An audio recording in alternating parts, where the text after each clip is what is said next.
Hi అండి, అందరికీ నమస్తే. మై డియర్ మాన్షర్ పార్ట్ 21. మొదటిసారి సాటి మనిషి బాధను తను మనసారా ఫీల్ అవ్వగలిగాడు అర్జున్.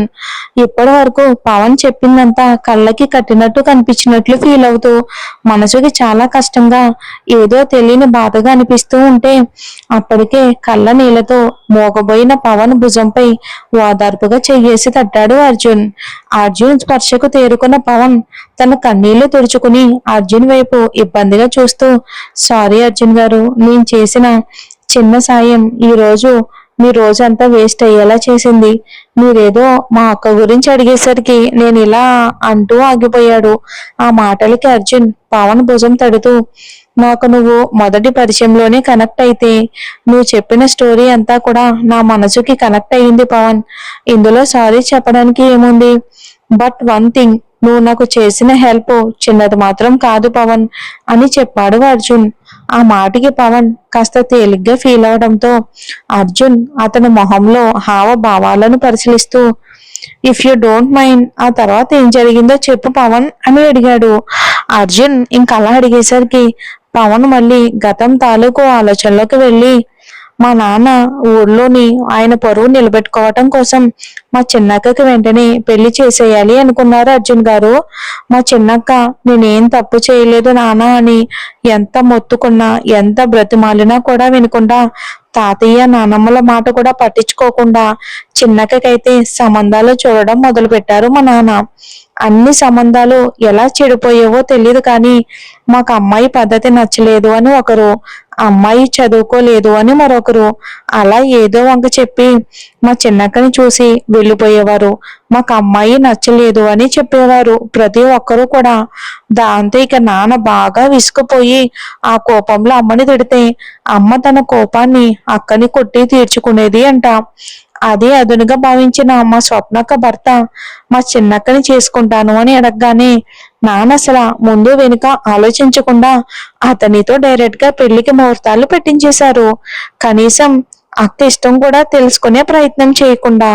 అలా ఆ దుర్మార్గుడితో పెళ్లిపీటలు ఎక్కాక మా తాతయ్యకి తన స్నేహితుడి ద్వారా తెలిసింది, మా చిన్నక్కకి వచ్చిన ప్రతి సంబంధాన్ని చెడగొట్టింది మా స్వప్నక్క భర్త అని.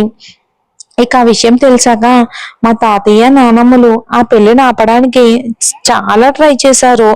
కానీ నాన్న అసలు ఎవరి మాట వినడానికి సిద్ధంగా లేకపోవటంతో అందరూ అక్కని దేవుడినే కాపాడమని వేడుకుంటున్న టైంలో దేవుడే అక్క లైఫ్ ని మలుపు తిప్పి ఆ దుర్మార్గుడి భార్య నుండి అక్కని కాపాడి వేరే అబ్బాయితో పెళ్లి జరిగేలా చేశాడు. అక్క అదృష్టం కొద్దీ ఆ నరకం నుండి ఆ విధంగా అయినా బయటపడి ఇప్పుడు సంతోషంగా ఉంది అర్జున్ గారు. నేను మా దివ్యకి ఇంట్లో నుండి వెళ్ళిపోయాక చదువు నిమిత్తం బెంగళూరు వెళ్ళిపోయాను. అందుకే నాకు ఇంట్లో ఇంత జరిగిందన్న విషయం కూడా తెలియనే లేదు అర్జున్ గారు. కనీసం మా చిన్నక్క పెళ్లి చేసుకుని వెళ్ళిపోయింది అన్న విషయం కూడా నాకు ఇప్పటి వరకు తెలియనే లేదు. 2 రోజుల క్రితం తాతయ్యతో మాట్లాడుతూ అక్క గురించి అడిగేసరికి దానికి తాతయ్య ఏడుస్తూ జరిగిందంతా చెప్పారు అర్జున్ గారు. అదంతా విన్న వెంటనే అమ్మా నాన్నల మీద కోపం వచ్చింది. అక్క ఎలా ఉందో అన్న భయం కూడా మొదలయ్యింది నాకు. అక్కని చూడాలి అని మనసు ఒకటే గొడవ చేయటంతో తాతయ్య దగ్గర నుండి ఆయన ఫ్రెండ్ అంటే మా చిన్నక్క హస్బెండ్ తాతగారి నెంబర్ తీసుకుని ఆయనకి కాల్ చేసి మాట్లాడ్డాను. ఆయన చెప్పారు మా అక్క బావ చాలా హ్యాపీగా ఉన్నారు అని. ఆయన నోటి నుండి అక్క హ్యాపీగా ఉంది అని వినగానే ఎందుకో నాకు అక్కని ఒక్కసారిగా చూడాలి అనిపించింది. అందుకే ఇలా వచ్చేసా అర్జున్ గారు అని చెప్పాడు పవన్. అదంతా విన్న అర్జున్ మౌనంగా ఉండిపోతే దానికి పవన్ మళ్ళీ మాట్లాడుతూ, తప్పుని ఇంకొకరి మీద రుద్ది వాళ్ళని ఇబ్బంది పెడుతూ ఆనందపడడం అలవాటు చేసుకుంది. సైకో మెంటాలిటీ ఓన్ చేసుకున్నారు అర్జున్ గారు. ఒక మనిషి అసలు ఎలాంటి తప్పు లేకుండా తన మనసును విరిచే మాటలు సమాజం నుండి తట్టుకోవటం అసలు ఎంత కష్టమో మీకు తెలుసా అర్జున్ గారు అని అడిగాడు పవన్. ఇక ప్రశ్న సూటిగా అర్జున్ మనసుని ముళ్ళులా గుచ్చుతూ ఉంటే పవన్ చెప్పిన గతంలో అర్జున్ తనకి తెలియకుండానే స్నేహను ఊహించుకున్నాడు. ఒకవేళ స్నేహ కూడా ఇలాంటి పరిస్థితిని ఎదుర్కొందా అన్న అనుమానం అర్జున్ మనసులో మెలిచిన మరుక్షణం అర్జున్ గుండె వేగం పెరిగిపోయింది. తనకి ప్రమేయం లేకుండానే తన కంట్లో సన్నటి కన్నీటి పొర అలుముకుంది. అసలు తనకి ఏమవుతుందో అర్థం కాని పరిస్థితిలో అర్జున్ ఉండిపోయాడు. ఇంతలో పవన్ మొబైల్ రింగ్ అయ్యేసరికి పవన్ కాల్ లిఫ్ట్ చేసి కాల్లో చెప్పండి తాతయ్య అని అన్నాడు. అవతల వైపు ఎక్కడున్నావు పవన్? తన వైపు చూస్తున్న అర్జున్ని చూస్తూ నేను ఇక్కడ బస్ దిగాక నాకు ఒక వ్యక్తి పరిచయం అయ్యారు తాతయ్య, అతనితోనే ఉన్నాను. అవతల వ్యక్తి సరే పవన్, నేను బస్ స్టాప్ కి కారు పంపిస్తాను. పవన్ చుట్టూ చూస్తూ నేను బస్ స్టాప్ లో లేను తాతయ్య, అడ్రస్ చెప్పండి నేనే వచ్చేస్తాను. అవతల వ్యక్తి నీకు అసలే వైజాగ్ కొత్త కదా పవన్, మళ్ళీ నువ్వు ఇబ్బంది పడాలి. అసలు నువ్వు ఎక్కడున్నావో చెప్పు, నేను అక్కడికి కారు పంపిస్తాను. పవన్ అయ్యో పర్లేదులే తాతయ్య అని అని అంటే ఈలోపు అర్జున్ ఫోన్ ఇమ్మని సైగ చేయటంతో ఒక్క నిమిషం తాతయ్య అంటూ పవన్ తన చేతిలో మొబైల్ అర్జున్కి ఇవ్వటంతో అర్జున్ సార్ మీరు అడ్రస్ చెప్పండి, పవన్ ని నిన్ను డ్రాప్ చేస్తాను అని అన్నాడు వినయంగా. అది కూడా అర్జున్ జీవితంలో మొదటిసారి. అర్జున్ మాటలకి అటువైపున్న వ్యక్తి ఆశ్చర్యపోతూ నానా అర్జున్ అని అనగానే అసలు అశోక్ గారిని ఏమాత్రం ఊహించని అర్జున్ షాక్ తో మోగబోయాడు ఏమీ మాట్లాడకుండా. అర్జున్ షాక్ అయ్యి మాట్లాడలేకపోయేసరికి పవన్ అతని చేతి నుండి మొబైల్ తీసుకుని స్పీకర్ ఆన్ చేశాడు. పవన్ హలో తాతయ్య, ఏమైంది? అర్జున్ గారు అలా షాక్ అయ్యారు. దానికి అశోక్ గారు నవ్వుతూ ఏం లేదులే పవన్, వాడు బామ్మర్దిని వాడికే తెలియకుండా కలిశాడన్నమాట, అందుకే ఆ సంతోషంలో షాక్ అయ్యాడు అంతేలే. పవన్ అశోక్ గారు అసలు ఏమంటున్నారో కూడా అర్థం కాక ఏం చెప్తున్నారు తాతయ్య మీరు అని అడిగాడు పవన్. దానికి అయోమయంగా ఇంతలో షాక్ నుండి తేరుకున్న అర్జున్ తల విదిలించి పవన్ ని గట్టిగా హక్ చేసుకుని తన సంతోషాన్ని తెలియచేశాడు.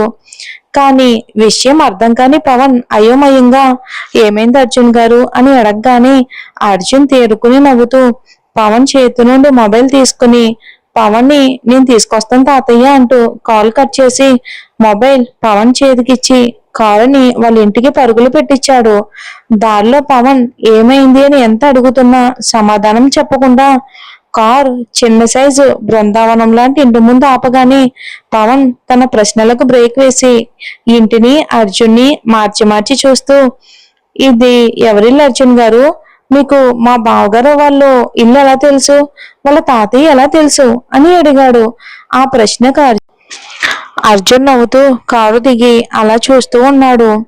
అర్జున్ని పవన్ సంతోషంగా కారు దిగి అర్జున్ని హక్ చేసుకుని చాలా థ్యాంక్ యూ అర్జున్ గారు, ఇబ్బంది అనుకోకుండా నన్ను ఇక్కడ వరకు తీసుకొచ్చి డ్రాప్ చేశారు అని అన్నాడు కృతజ్ఞతగా పవన్. అతని మాటలకి అర్జున్ నవ్వుతూ అతనికి ఇంకా విషయం అర్థం కాలేదు అని అర్థం అవుతూ ఉంటే ఇప్పుడు నువ్వు నన్ను మీరు గారు అంటూ పిలవాల్సిన అవసరం లేదు పవన్, బావా అని పిలువు అంటాడు. అర్జున్ మాటల అంతరార్థం కాసేపటి క్రితం అశోక్ గారి మాటలు ఇప్పుడు పవన్ బుర్రలో వీక్ గా ఉన్న లైట్ వెలిగేలా చేసేసరికి పవన్ ఆశ్చర్యంగా అంటే మీరు మా చిన్నక్క భర్తనా అని అడిగాడు.